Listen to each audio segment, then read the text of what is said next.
Hi hello welcome to news 360. నేను మీ హేమమాలిని. ఇప్పుడైతే మనతోటి సర్కార్ నౌకర్లో యాక్ట్ చేసినటువంటి మహాదేవ్ ఉన్నారు. సో ఆయనతో మాట్లాడదాం. ఆయనకి ఎలా అనిపించింది మూవీని, ఆడియన్స్ చూసిన తర్వాత, రెస్పాన్స్ చూసిన తర్వాత ఎలా అనిపించింది తెలుసుకుందాం. హలో.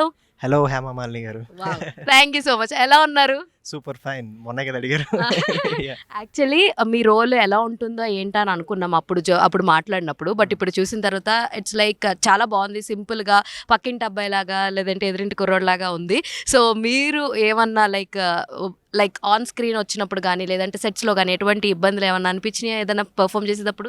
ఏమనిపించలేదు నాకు. ఫస్ట్ ఆఫ్ ఆల్ యాక్చువల్లీ మీ ఎదురింటి కుర్రాడు పక్కింటి అబ్బాయి ఎవరని తెలుసుకుందాం ఉంది. సేమ్ అలాగే ఉంటే ఒకడే ఉండాలి కదా ఇండస్ట్రీలో. లైక్ సో నాకైతే ఎటువంటి ఇది అనిపించలేదు. శేఖర్ గారు మమ్మల్ని అందరినీ కూడా కంఫర్టబుల్గా సెట్స్లో కూడా ఒక బ్రదర్ లాగా ట్రీట్ చేసి ఆయన చాలా మాకు ఒక డెబ్యూటెంట్స్ అనే ఫీలింగ్ అంతా తీసేసి చాలా హెల్ప్ చేశారు.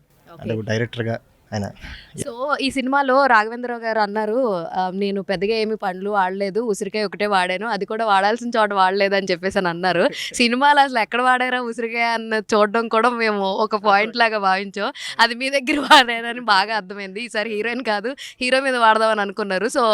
సో రాఘవేంద్రరావు గారి డైరెక్షన్లో ఒక ఫ్రూట్స్ విషయాల్లో మీరు ఒక భాగమైనందుకు మీకు ఎలాగ అనిపించింది? చాలా హ్యాపీ అండ్ బ్లెస్డ్గా అనిపిస్తుంది. ఎందుకంటే ఆయన మనకు తెలుసు ఆయన ట్రేడ్ మార్క్ ఏంటో అంటే లైక్ యాపిల్ ఎంతమంది అంటే ఆయన యాపిల్ విసిరితే ఎంతమంది ఫ్లాప్ హీరోయిన్లు హిట్ హీరోయిన్లుగా మారిపోయారు కూడా మనందరికీ తెలుసు. సో బట్ అలాంటి ఒక ఈసారి యాపిల్ కాదు కానీ ఒక ఫ్రూట్ ఉసిరికాయ అది నా మీద యూజ్ చేయడం చాలా అంటే ఒక అదృష్టం అండ్ నెక్స్ట్ ఒక బ్లెస్సింగ్ ఫీల్ అవుతున్నాను. యా. సో ఇంత మంచి కాస్టింగ్ అండ్ క్రూ తోటి మీరు వర్క్ చేశారు. How is your feeling? And మన శేఖర్ గారిని కూడా చూసుకుంటే ఆయన మంచి డైరెక్షన్ లైక్ అంతకుముందు చేసిన మూవీ కూడా చాలా చాలా బాగుంది. సో ఎలా ఉంది ఫీలింగ్? ఆయన వర్కింగ్ స్కిల్స్ ఎలా ఉన్నాయి మీతోటి? సో అదే మొన్న మీతో మాట్లాడినప్పుడు చెప్పాను కదా, ఆయన చాలా స్పీడ్ ఆఫ్ వర్క్. అంటే అసలు ఎక్కడ గ్యాప్ తీసుకోకుండా ఒక సీన్ అయిపోగానే నెక్స్ట్ అసలు ఇప్పుడు కూర్చోరు సెట్లో కూడా. ఎప్పుడు ఎనర్జీగా అయిపోయిందా నడు అని చెప్పేసి వెంటనే వేరే షాట్కి వెళ్ళిపోయి చాలా జోయల్గా ఉంటారు. అట్ ద సేమ్ టైం ఫోకస్డ్గా ఉంటారు.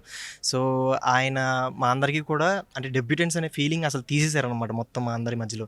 ఈవెన్ మా ఆర్టిస్టులు కూడా చాలా హెల్ప్ చేశారు. సో చాలా బాగా అనిపించింది నిజంగా. Yeah. So all the very best Mahadev for your films. Thank you so much. Yeah.